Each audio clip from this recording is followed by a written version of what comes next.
average lang po ako Average. pagkatao, Your Honor. How would you consider yourself? Smart, average, or stupid?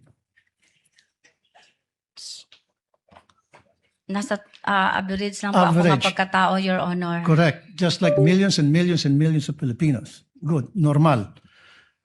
Kasi sa isang normal na tao, kapag siya'y binigyan bilang isang SDO tulad sa inyo ng listahang pangalan ng mga informants na bilat, pagong at pusa, papalag ka. Ano ba to, Colonel?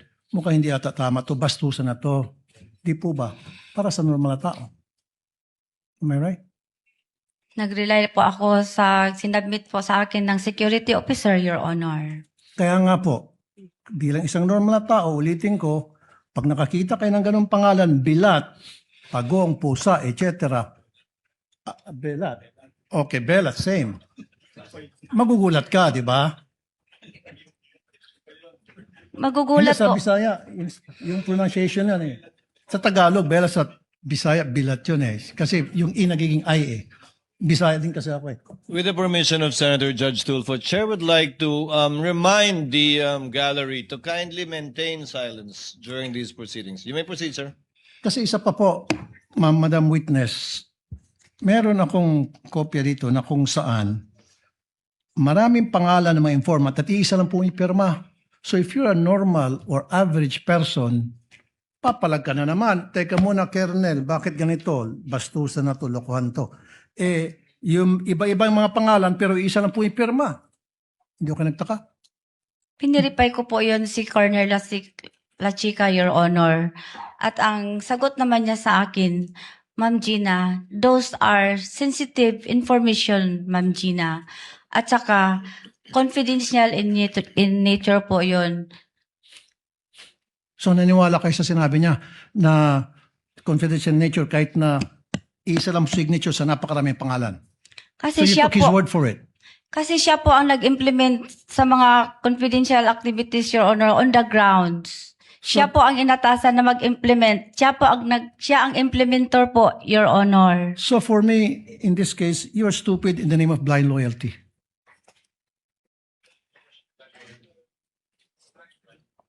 Ano po yun?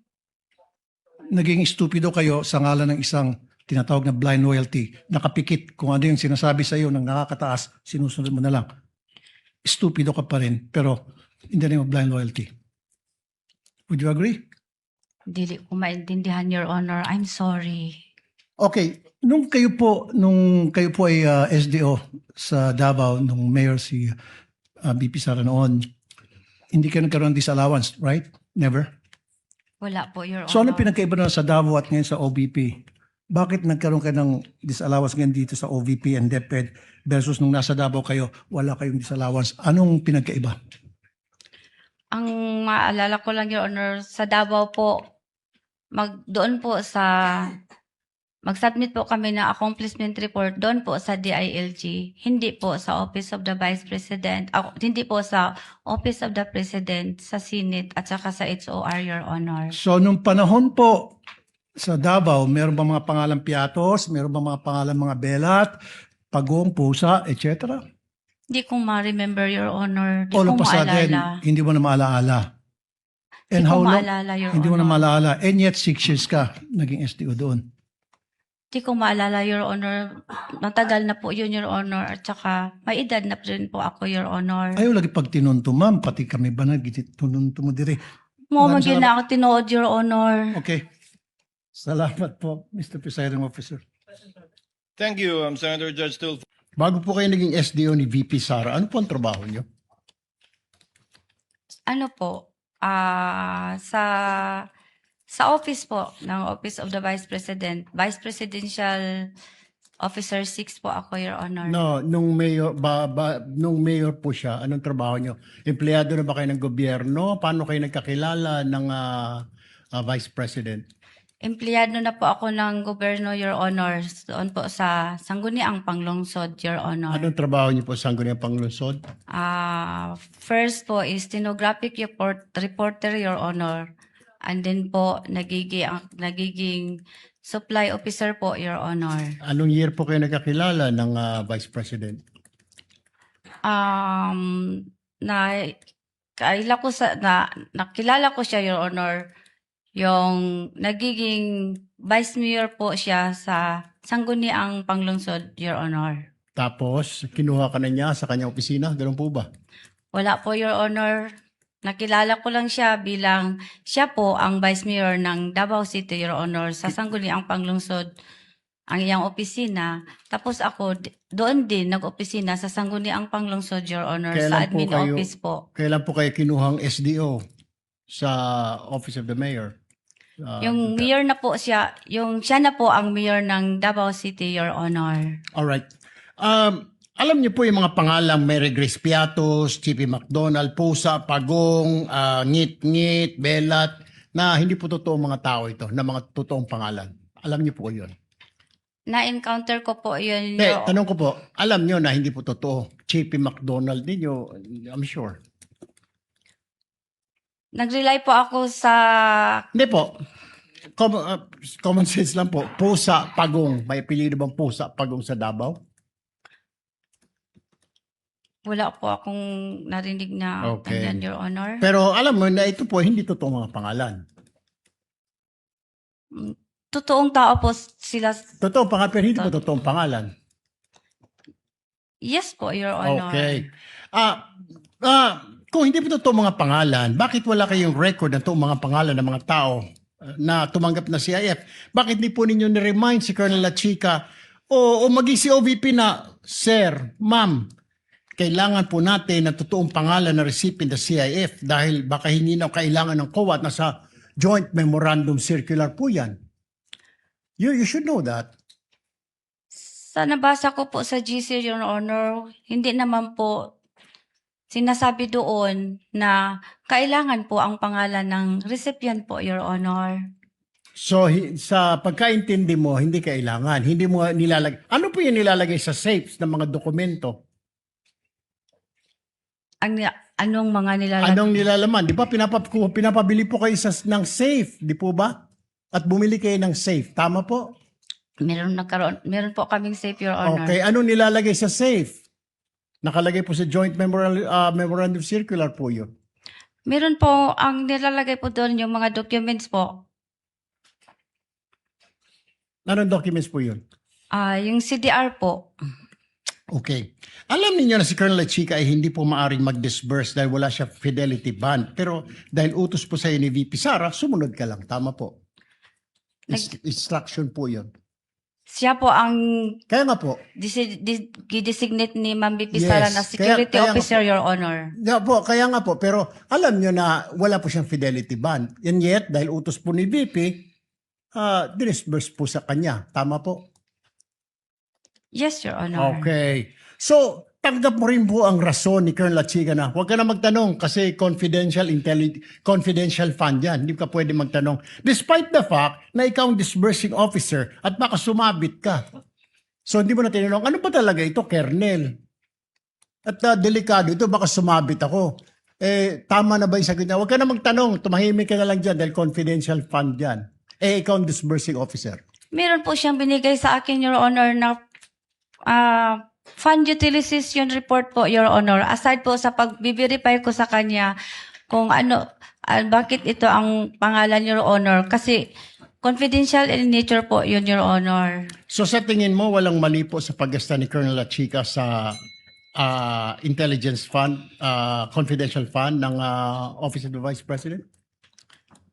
Sa tingin ko po wala kasi nabigyan po niya na ako ng fund utilization report, Your Honor, na binabangga ko po sa object of expenditures na binigay niya sa akin. Nagtugma po ang mga amount, Your Honor, at saka yung ano pong expenses ang dapat ma-incur niya, nandoon po rin, Your Honor. One last question, Presiding Officer. So, ibig kong sabihin, from the very start po, pagbibigay ng mga alias, walang totoong pangalan, paggasta ng mga class sa mga tree planting, okay lang yun. Part po yun ng confidential fund. Sa tingin mo? Basta po, binigyan po ako. Kaya nga po, sa tingin mo, yung from the very start, yung mga Mary Grace Piatos, Pagong Pusa, normal yun? At pagkatapos yung paggasta sa mga tree planting, paggasta sa mga mga pagbili ng mga silya, lamesa, bahagi ng intelligence fund as a disbursing officer.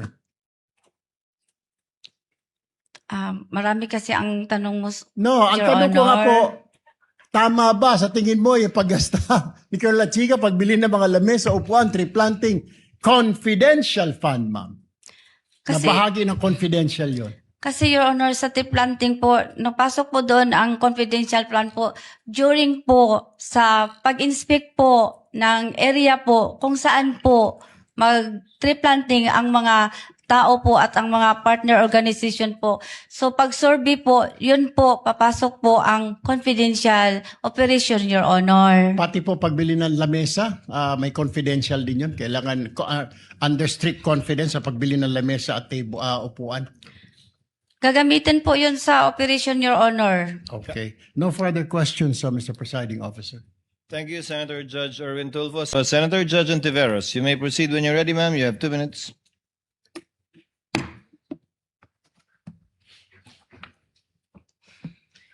Salamat po, Mr. Presiding Officer. Ms. Gina, alam niyo po ba kung lahat ng mga detalye dun sa acknowledgement receipts ay totoo? Yung petsa, kung kailan binayaran ang isang produkto o serbisyo, kung saan po binili o binayaran ito, kung ano yung item na yon at saka yung halaga. Alam niyo ba kung totoo lahat ng mga yon sa mga ARs? Nag-rely po ako sa security officer, ma'am, na si Colonel La Chica, ma'am, kasi siya po ang nag-implement, ma'am, ng mga activities regarding po in relation po sa confidential operation, ma'am. Kaya ko rin po tinatanong itong mga ARs kasi noon, may finlash po na AR na may pangalang Clarice Ontiveros. Kaapelyido ko po. Ang nakakagulat po, Miss Gina, yung petsa kung kailan daw binayaran ang Clarice Ontiveros ay February 24, 2023. Petsa po ng birthday ko. Napakalaking coincidence po. May reaction o comment po ba kayo sa ganong pambihirang detalye ng petsa? Tinanong ko na yung mga ganyan po na ERs, ma'am, biniverify at biniverify ko po kay Colonel La Chica. Tapos ang sagot ni Colonel La Chica, Ma'am Gina, sensitive information po yon at saka confidential in nature. At saka din siya naman po, ma'am, ang may alam. Siya po ang nag-implement po ng mga activities na in relation po sa confidential plan. At siya po ang itinalaga ni Vice President Sara Duterte na security officer po. So tinanong at verify nyo ito na yung petsa nung AR kay Clarice Ontiveros ay birthday ko. Napansin nyo rin pala po na wow, parehong birthday dun sa isang Ontiveros. Hindi ko po alam na birthday po yun, ma'am. Sabi nyo kasi tinanong nyo at verify nyo kay Colonel La Chica. Tinanong ko lang po kasi may iba pong ERs doon, ma'am, na wala pong firma, meron pong name. Ang iba po, walang date. Ang iba po, hindi po mabasa masyado ang pangalan, ma'am. Pero itong isang petsa, basang-basa. Anyway, ang pinaka-importante kong pangutana sa inyo, Miss Gina, no? May nagsasabi na dahil kayo ang SDO, kayo ang payee ng cash advance, kayo lang dapat ang accountable sa confidential funds na ito. Tinatanggap niyo po ba iyon? Yes po, kay bilang SDO po, ako po ang accountable officer, ma'am. So, kung wala pong alam si Colonel La Chica, kung wala pong alam si VP Sara Duterte sa paggamit nito, kung hindi ma-explain kung saan napunta ang pera, kayo lang ang mananagot. Tama po ba yun? Meron naman pong itinalaga si Vice President, ma'am, na si Colonel La Chica na magiging security officer po, ma'am, na siya po ang mag-implement, ma'am, kasi wala po akong eksperto, ma'am, kung paano po i-implement ang mga confidential activities po on the ground, ma'am. Miss Gina, wala naman pong implementing officer sa memo circular, wala pong implementing officer sa ibang mga dokumento. Ang importanteng job doon na kayo ang nagpupuno ay accountable officer. So, okay lang po ba yon na kung may mapatunayang ibang nagkasala, kayo ang mapaparusahan para doon? Ibig sabihin, ma'am, kung may mga mali po doon, sa akin po ang responsibilidad na accountable po. Sa akin po. Kapag may mali doon, kanina sinabi nyo si VP Sara ang nagdesisyon na i-withdraw ang in cash ang total over 4 quarters ng 500 million pesos. Kanina sinabi nyo na si VP Sara ang nagdesisyon kanino ito ibibigay, si Colonel La Chica. Kung mapatunayan na mali yung mga ginawang iyon ni VP Sara, okay lang ba sa inyo na kayo ang mapaparusahan sa desisyon ng iba? Kasi ako po ang accountable officer, ma'am. So okay lang po sa inyo, kayo po ang sasalo ng sisi ng iba. Kindly wind up, Senator Judge Winding Risa. up, Mr. Presiding Officer. Tama, fair po ba yon? May ibang nagdesisyon, may ibang nagpagawa, kaya lang kayo yung nakalagay dun sa blanco na accountable officer, kahit hindi kayo ang nagdesisyon sa pag-encash, hindi kayo ang nagdesisyon sa ibibigay kay Colonel La Chica. Fair ba yon? Kayo po ang mapaparusahan. Alam ko po, ma'am, na alam po ni Ma'am Vice President Sara Duterte ang ginagawa niya. I hope po alam niya ang ginagawa niya. And I hope po maging fair ang kinalabasan nitong lahat ng proseso sa inyo.